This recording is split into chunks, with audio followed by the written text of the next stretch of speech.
Hey Faith Family, welcome to the Beyond Sunday podcast at Calvary Bible, where we go beyond the Sunday sermon to explore some rabbit holes and to bring some biblical truths to the surface. We hope you enjoyed today's episode. Calvary Bible Church, welcome to the 200th episode. For real? Number 200, yeah. Oh, that's good. I didn't tell you ahead of time because I wanted to see your reaction. Did you guys see or hear that? Wow. Oh, is it? Oh, that's good. 200 times. And you've probably been in, I'm thinking like 90% of them. Somewhere in that ballpark. 175, 180. Whew. Man, where does the time go? It's amazing. When you do something week after week after week for years, it adds up in a hurry. It's like, wow. So yeah, I guess we've been at this for 4 years, 4+, probably closer to 5. Is that what it is? Wow. Yeah, because we've missed, there's been stretches where we've missed weeks here and there. Like last week. Did we start after COVID? Yes. We did, right? Yes. Yep. Yeah. That's kind of always a reference point now, unfortunately. Was it before, pre, post? Post. Because in the middle of COVID, Rich and I were doing pastoral touch points, which predates all of this stuff. I do remember that. Yep. If you have nothing to do on a Friday night and you want to entertain yourself, you just go back and watch those. They were good moments. Good times. That's so true. But this is 2026, and did you know, besides the fact that this is the 200th episode, that I used to be in a band? I did not know that. Yeah, it was called Missing Cat. You probably saw our flyers. It's probably true, right? For you guys on the farm. Oh, that's not good. Yeah, I'm sure yes, that's true on the farm. Is that your joke, though? That was my joke, yeah. Whew, okay. Yeah. Well, I got through it. I thought you'd like a cat joke. Oh, yeah, those are great. Special episode. They're excellent. All right. So today I'd like to discuss a few things. One, whether or not people can call us pastor. Number 2, why status seeking is so dangerous and subtle, which makes it extra dangerous. And then why humility, why servanthood is really the practical antidote and why it's important to keep pursuing that. So let's start off with the question everyone wants to know.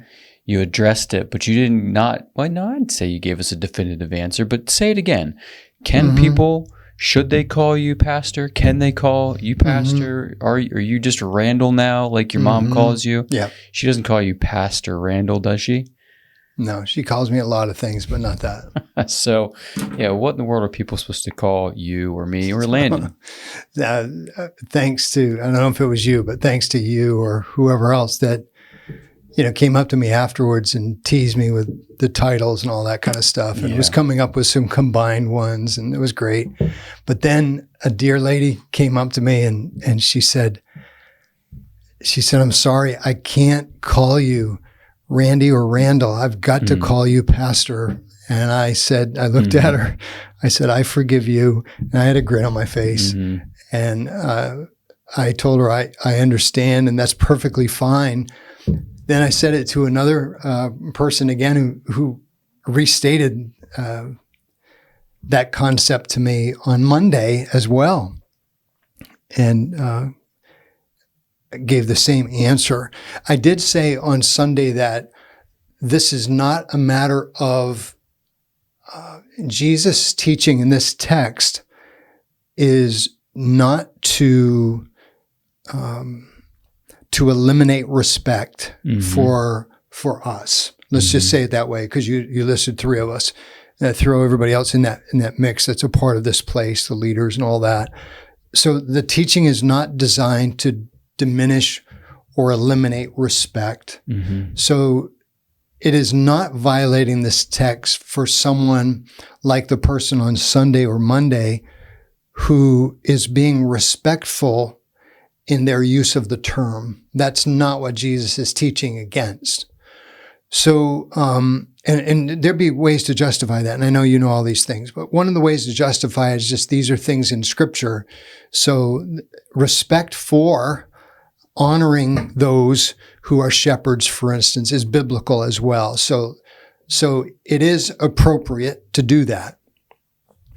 let me say a couple of things too. One is I have experienced relating to a former elder who used titles, but there was always a hint of disrespect in it. Mm-hmm. Now, this is not someone from our church, so I don't want to think it's that. Yeah. But I remember, I distinctly remember interaction with that gentleman, and anytime a title was used, it had an air of disrespect to it.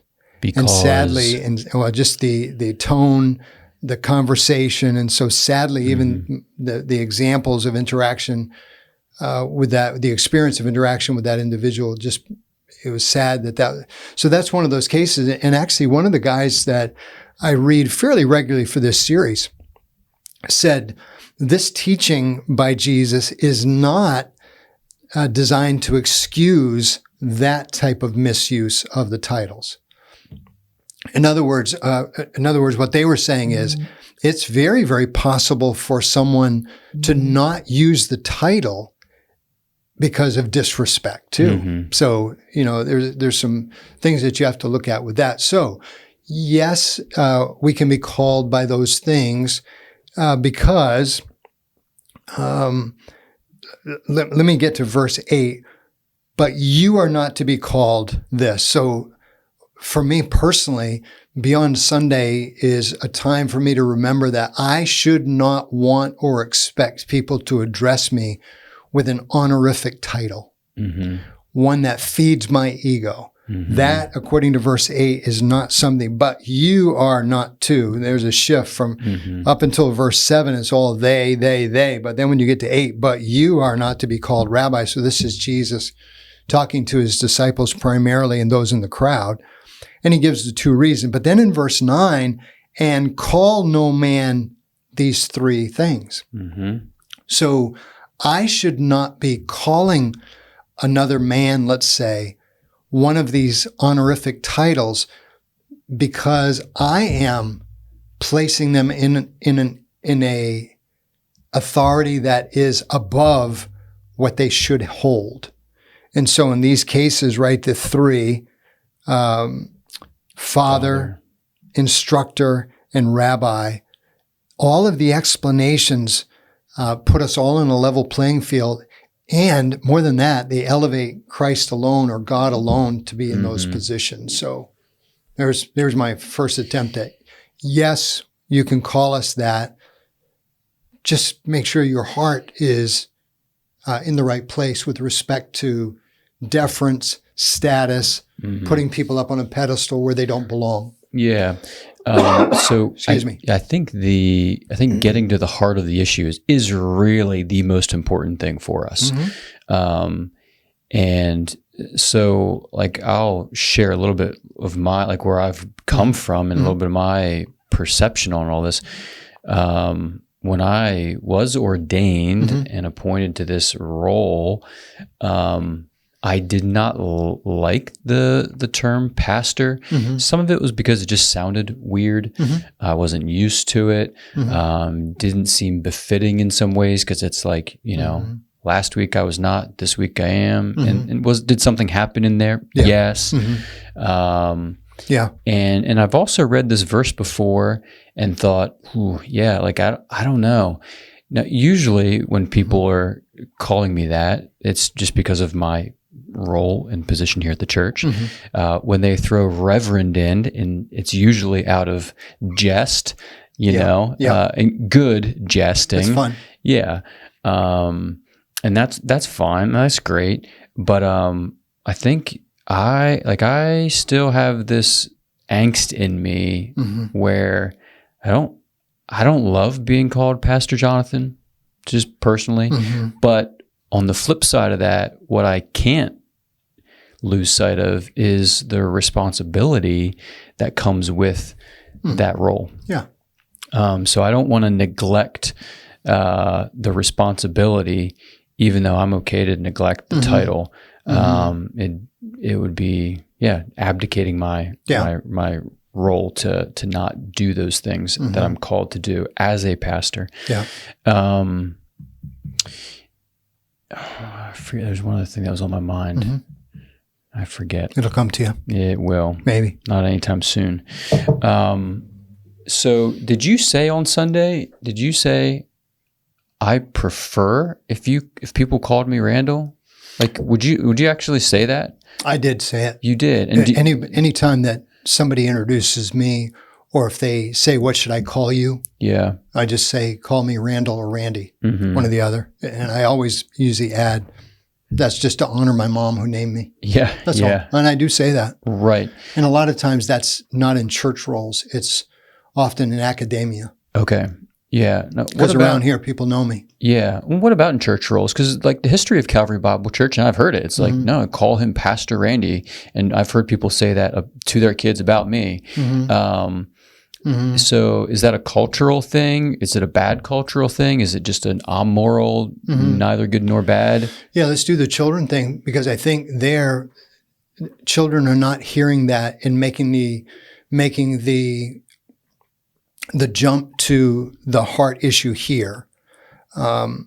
So let's go back to the heart issue quickly, and then help me not to forget the children. Okay. Here, the issue is the religious leaders being arrogant status seekers. There's the heart issue. I want to, and as I said in the opening minutes, remember on Sunday, the specifics of verse 5 in this text, the phylacteries, making the phylacteries, what was it, wide or something? For they make their phylacteries broad and their fringes long, talking about those leather straps, making them broader. If you had a little belt, make it wider so that it's more seen. So their status seeking drove the way in which they dressed. They altered their accessories. The little box with scripture in it, the for scripture, plus the tassels, the fringes, making them longer so that when they're out in public, everybody knows, oh yes, that's a religious leader. When children are taught to say Mr. and Mrs., I think that's a good analogy to teaching how should a child address me. I think it's healthy for the child to know that I am one of their pastors. I think that's healthy. That's not violating the scripture, especially in my case where I really am. I have an aversion to titles. I've never used them formally, nor wanted to. It is almost out of our cultural customs where I will put my credentials in an email or something like that, or on a bio on the website, or when I have to do something for school because of academia and all that. I think I was one of the ones who said here, I really don't want titles on these signs on our office. My study door doesn't need my title on it. So I'm not personally, today, I'll say beyond Sunday, I'm not into titles. So for the children, I think that's appropriate out of respect. I believe that our culture, and Michelle and I were talking about this the other day, I think our culture, what we're seeing with young people, is they are moving further and further away from respect for adults. And that comes out in the way in which they talk to adults. So for me, that's foreign because I was always taught Mr. and Mrs., never first name of an adult. And I think it's even stronger in Michelle's culture where she grew up. I think that's fair to say. It would be even stronger there. So that's the children's part. Yeah. But there was something else that you had maybe said. You told me to remind you about the children. Oh, okay, good. What else we got? Oh, well, I did remember the thing that I was going to say. Excellent. Yeah. Sometimes when I really don't love when people call me pastor is when I'm not their pastor. Oh, hey, pastor. I'm not your pastor. Yeah, that's interesting. But it's because they know my role, they'll call me, Pastor Jonathan. Yeah. And in those cases, I can't remember a specific time, but I feel like I've said, you don't need to call me that. Yeah. Because I'm not to you. You just call me Jonathan. Interesting. Yeah. But here in the church, I don't think I've rebuffed it.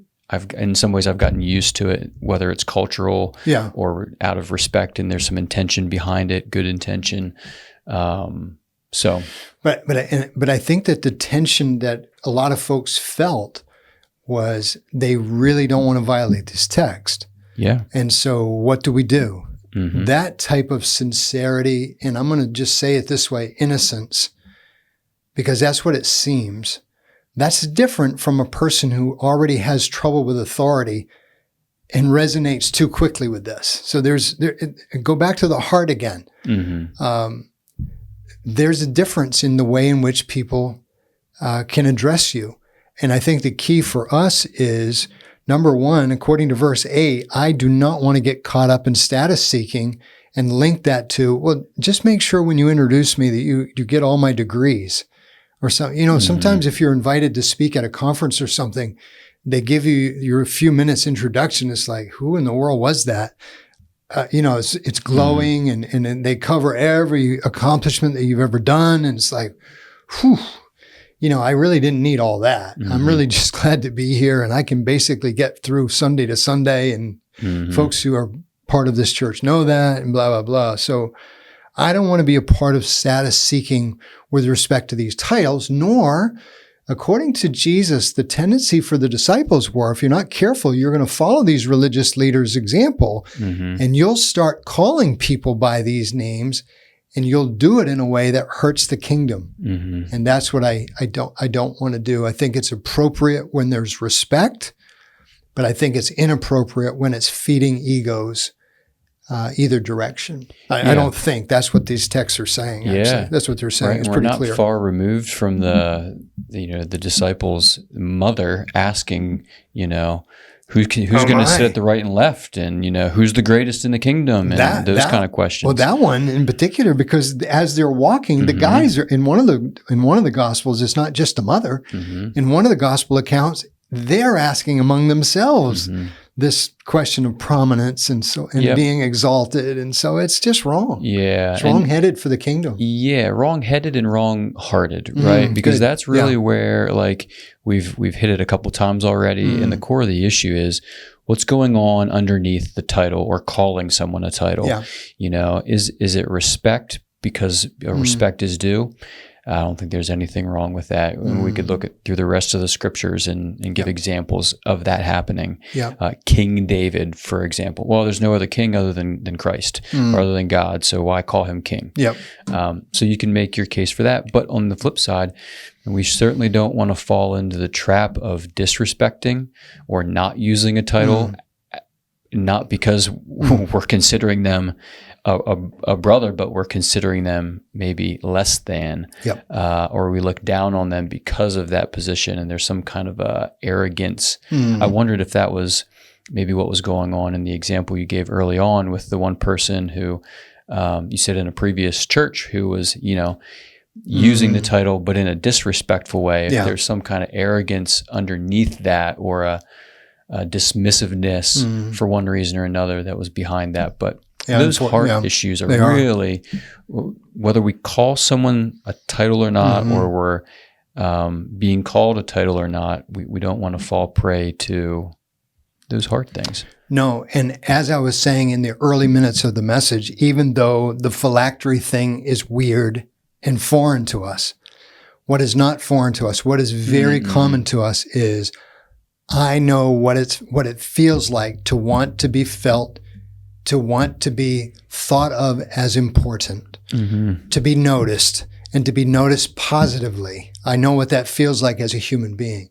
Yeah, that's a part of this underlying issue as well, which affects everyone, whether they call you a title or not. Yeah. And so because of this passage, actually most, or I shouldn't say most, but a lot of, the sermon on Sunday was like, you're preaching at me, and these other, few hundred people there, I know. They're getting off the hook. I know. So what I'd like to talk about for a second, actually, you may have made a list, but what are some of those other things?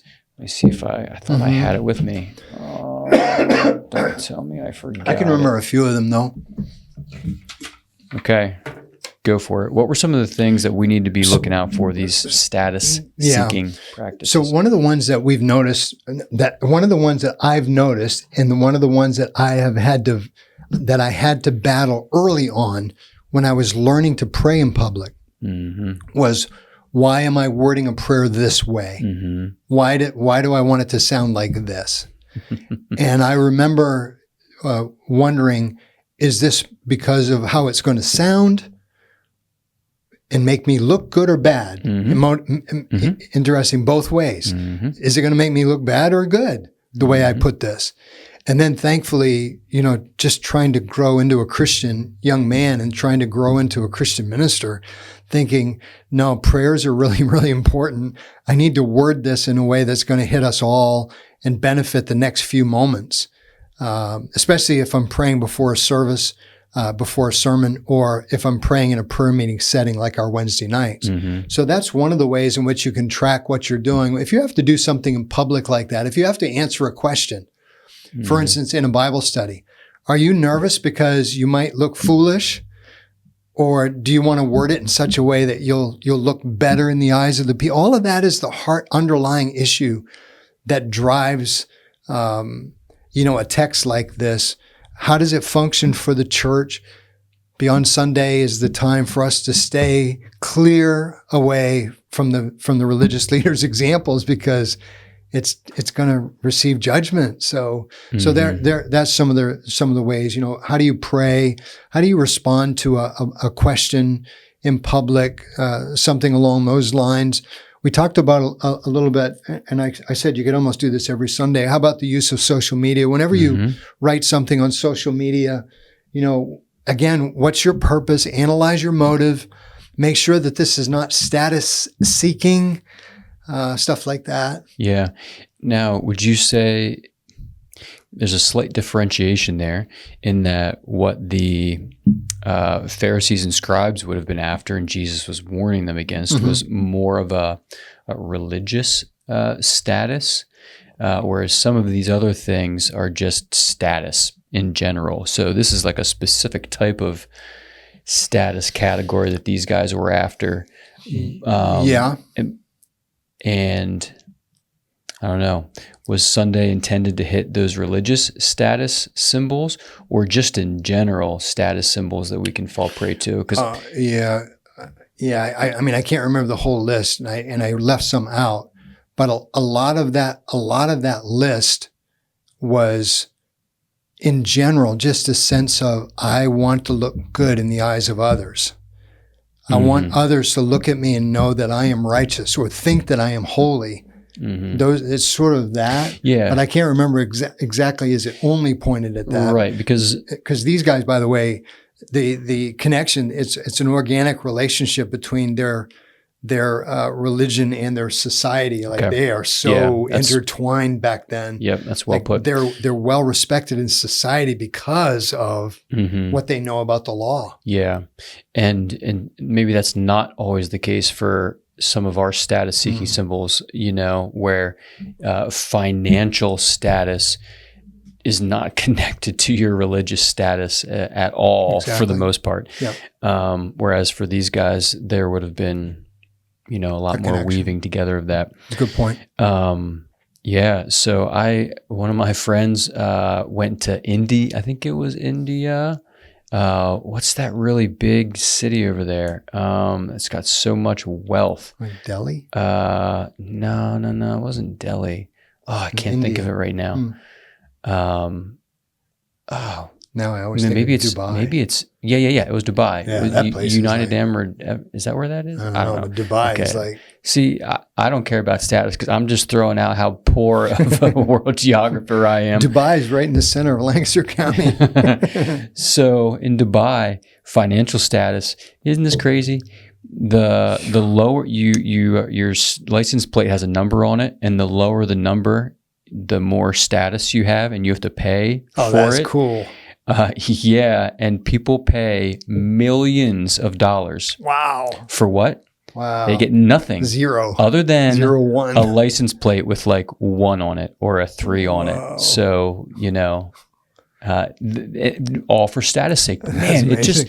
it's an example of how addicted we are to status and people's appreciation of us. And you and I read this stuff a lot, and I'm glad we do because it does help us. So the other day I was reading an article. So the young teenage girl, a young teenage girl in the Wall Street Journal, I think it was that, or one of my news feeds was saying, when I'm holding a Starbucks cup, it was one of those refresher drinks. Yeah. When I'm holding one of those Starbucks cups, that's a status symbol. So that's become for a teenager to hold that. That's like they've arrived. So it's very similar, except without the millions. Yeah, they're expensive, but not that expensive. Yeah. No, but either way, yeah. What's the heart issue going on underneath there? Yeah, and for you, just remember that when we're going through that text on Sunday, I think I said, sadly, it's the church that has violated this the most. I mean, all those titles that you saw up on the slide. So here's this text, and sadly, the church with a variety of denominations have violated this. It's like, oh man. So we've got a long ways to go with this. Yeah. And I think the subtle nature of it too is what makes it so dangerous. I mentioned that earlier on. You did, yeah. So I'll confess my sins here. Like for me, the subtle ways in which these tendencies, I see them in myself, are making sure that my friends are the right friends, that they are of a certain ilk, if that's the right word, you know what I mean? I think you guys are tracking with me. And then another one is similar, social in nature, but just appreciate being acknowledged when I walk into a room. Like, I don't mind if I'm not acknowledged, but when I am acknowledged, it's, a little bit of a, hey, yeah, I'm feeling really good about myself. I appreciate that. And you can be a little bit, if you're not careful, addicted to that to the point where it becomes a problem. Yeah, if somebody doesn't do it, it's like crushing. Yeah, well, actually, maybe that would be the way to monitor it. If you're not acknowledged, how crushed are you? Yeah, that could be. Because who doesn't love, I guess, maybe appreciate being acknowledged when you walk into a room? Yeah, and I was, I started with these. I mean, your folks are over there too. Miles was right there. And I started with him and said, if we could just go around this room and do what you just did, it would be amazing to hear how our ego, our desire to be important, to be glorified, to use a big term like that, it would be all over the place. I mean, there'd be so many other ways that shows up. So servanthood, humility, the antidote. Why is that so important, and how do we pursue it? Yeah, I mean, for us, I'm hoping that people are catching the fact that when we move to the power of the gospel at the end and we talk about the cross, and here's Jesus, who in this text, the greatest among you shall be your servant. The greatest of all, the greatest, becomes the servant of all. And so I start with his example and say the reason why servanthood is important, the reason why serving each other is important is because, number one, none of us have the status above that. In other words, I am never going to be Lord status. I am only servant status. So God has his rightful place. The Trinity has its place. Then comes the rest of us. And so I think following Christ's example, giving God his rightful place, but then also the opposite of pride. So if I do kind of a biblical theology and say, pride just wrecked us. Pride wrecks me. Pride wrecks my relationships. If I just do that, now I get a pretty good sense of God. I understand your logic. Your spiritual calculus involves, being a servant is the opposite of being proud. God resists the proud. He gives grace to the humble, and servants are humble. And that's the position that I need to take in the kingdom of God. Something like that. Yep. Yeah, my nephew recommended Keller's little book, The Joy of Self-Forgetfulness. Have you read that? No, but somebody either you mentioned to me earlier or somebody else has. Yeah. I love everything, almost everything Keller ever did. Yeah. Yeah. It's the shortest little book ever, but just full of great wisdom. And he describes pride as any time that, think of a sheet that has a proud spot on it, where it's just elevated above everybody else. That's good. And how much that our identity clings to those kind of things and strives for those kind of things. But the title of the book is the aim, in that the self-forgetfulness is kind of a way to resolve that issue. When we're just able to we're thinking of others and not ourselves, and the joy that we find in that. And when Keller writes that, he's picking up on this old adage that said, how do you define humility?